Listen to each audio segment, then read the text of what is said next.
ರಾತ್ರೋರಾತ್ರಿ ಜೆಸಿಬಿಯ ಮೂಲಕ ಮನೆಯ ಗೋಡೆಗಳ ಧ್ವಂಸ. ಎಎಸ್ಎಸ್ ನ್ಯೂಸ್ಗೆ ಸ್ವಾಗತ.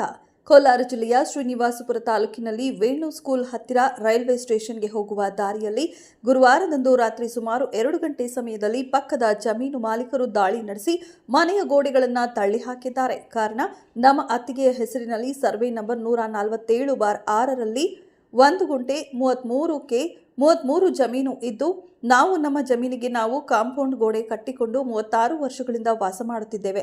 ನಮ್ಮ ಪಕ್ಕದ ಜಮೀನಿನ ಮಾಲೀಕರು ಈ ಜಾಗ ನಮಗೆ ಸೇರುತ್ತೆ ಎಂದು ನಾವು ಮನೆಯಲ್ಲಿ ಇಲ್ಲದೆ ಇರುವಂತಹ ಸಮಯದಲ್ಲಿ 5 ಜನ ಗುಂಪು ಬಂದು ನಮ್ಮ ಅತ್ತಿಗೆಯವರು ಒಬ್ಬರೇ ಮನೆಯಲ್ಲಿ ಇರುವುದನ್ನು ನೋಡಿ ರಾತ್ರಿ 2 ಗಂಟೆಯ ಸಮಯದಲ್ಲಿ ನಮ್ಮ ಅತ್ತಿಗೆಯವರ ಕೈಕಾಲು ಕಟ್ಟಿಹಾಕಿ ನಮ್ಮ ಮನೆಯ ಗೋಡೆಗಳನ್ನು ತಳ್ಳಿ ಹಾಕಿದ್ದಾರೆ. ಹಾಗೂ ನಾವು ನಮ್ಮ ಅತ್ತಿಗೆಯವರನ್ನ ನೋಡಲು ಬೆಳಗ್ಗೆ ಮನೆಯ ಹತ್ರ ಹೋದಾಗ ಅವರು ಪ್ರಜ್ಞಾಹೀನ ಸ್ಥಿತಿಯಲ್ಲಿ ಇದ್ದರು.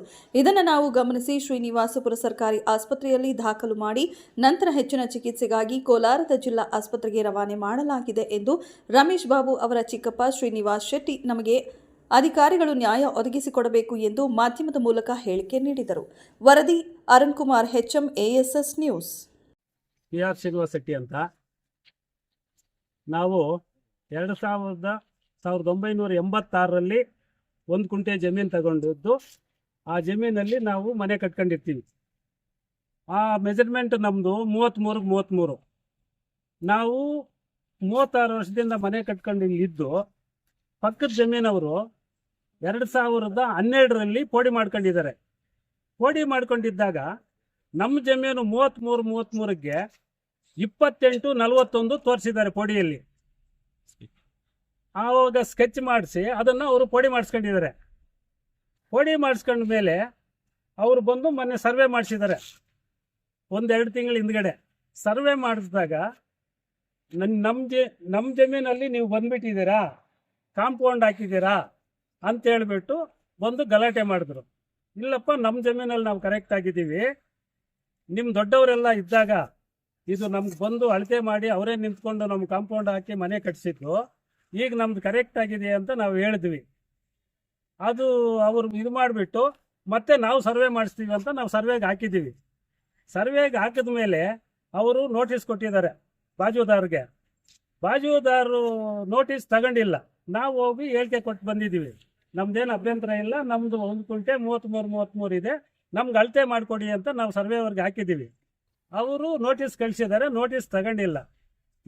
ನೋಟಿಸ್ ತಗೊಳ್ದಿರ ಈಗ ರಾತ್ರಿ ಏಕಾಏಕಿ 2 ಗಂಟೆಯಲ್ಲಿ ಬಂದ್ಬಿಟ್ಟು JCB ವಿತ್ 5-6 ಜನ ಬಂದು ಮನೆಯೆಲ್ಲ ಧ್ವಂಸ ಮಾಡಿ, ಕಾಂಪೌಂಡ್ ಎಲ್ಲ ಇದು ಮಾಡಿ, ನಮ್ಮ ಅತ್ತಿಗೆಯವರು ಮನೆಯಲ್ಲಿದ್ದರು. ಇದೇನು ಶಬ್ದ ಅಂತೇಳಿ ಈಚೆಗೆ ಬಂದರೆ ಆಯಮ್ಮನ್ನ ಹಿಡ್ಕೊಂಡು ಕಾಲು ಕೈಗಳು ಕಟ್ಟಾಕಿ, ನೀನೇನಾದರೂ ಮಾತಾಡಿದ್ರೆ ನೀನು ಇಲ್ಲೇ ಸಾಯಿಸಾಕ್ತೀವಿ, JCBಯಲ್ಲಿ ಇದೇ ಮಾಡಾಕ್ತೀವಿ ಅಂತೇಳ್ಬಿಟ್ಟು ಕಟ್ಟಾಕ್ಬಿಟ್ಟು ಎಲ್ಲ ಡೆಮಾಲಿಷ್ ಮಾಡ್ಕೊಂಡು ಹೊರಟೋಗಿದ್ದಾರೆ. ಆಯಮ್ಮನು ಇಲ್ಲಿ ಅನ್ಕಾನ್ಸಿಯಸ್ ಆಗಿ ಬಿದ್ದಿದ್ಲು. ನಾವು ಬೆಳಗ್ಗೆ ಎದ್ದು ಬಂದು ನೋಡಿದ್ರೆ ಅನ್ಕಾನ್ಸಿಯಸ್ ಆಗಿ ಬಿದ್ದಿದ್ಲು. ತಗೊಂಡೋಗಿ ಈಗ ಆಸ್ಪತ್ರೆಯಲ್ಲಿ ಅಡ್ಮಿಟ್ ಮಾಡಿದ್ವಿ, ಶ್ರೀನಿವಾಸಪುರ ಆಸ್ಪತ್ರೆಯಲ್ಲಿ ಆಗಲ್ಲ, ನೀವು ಕೋಲಾರ ತಗೊಂಡೋಗಿ ಅಂತ ಹೇಳಿದ್ರು. ಈ ಕೋಲಾರಲ್ಲಿ ತಗೊಂಡೋಗಿ ಅಡ್ಮಿಷನ್ ಮಾಡಿದ್ವಿ. ಅವರು ನರೇಶು ಮಂಜುನಾಥ್ ರೆಡ್ಡಿ ಅಂತ ಗೊತ್ತು, ಮೊಗಲಹಳ್ಳಿಯವರು. ಮತ್ತೆ ಅದರ ಜೊತೆಯಲ್ಲಿ 4-5 ಜನ ಇದ್ರಂತೆ. ಆಯಮ್ಮನಿಗೆ ನೈಟಲ್ಲಿ ಗೊತ್ತು ಸಿಗಿಲ್ಲ, ಇಷ್ಟು ಮಾಡಿಕೊಂಡು ಹೋಗಿದ್ದಾರೆ. ಇದ್ರ ಪ್ರಕಾರ ಕಾನೂನು ಕ್ರಮ ತಗೊಂಡು ನಮ್ಗೆ ಏನು ನ್ಯಾಯ ದೊರಕಿಸ್ಬೇಕು, ನ್ಯಾಯ ಏನಿದ್ರೆ ಅದು ನಮಗೆ ನಿಮ್ಮ ಪರವಾಗಿ ನ್ಯಾಯ ದೊರಕಿಸ್ಕೊಡ್ಬೇಕಂತ ನಮ್ಮಲ್ಲಿ ವಿನಂತಿ ಮಾಡ್ಕೊಳ್ತಾ ಇದ್ದೀವಿ.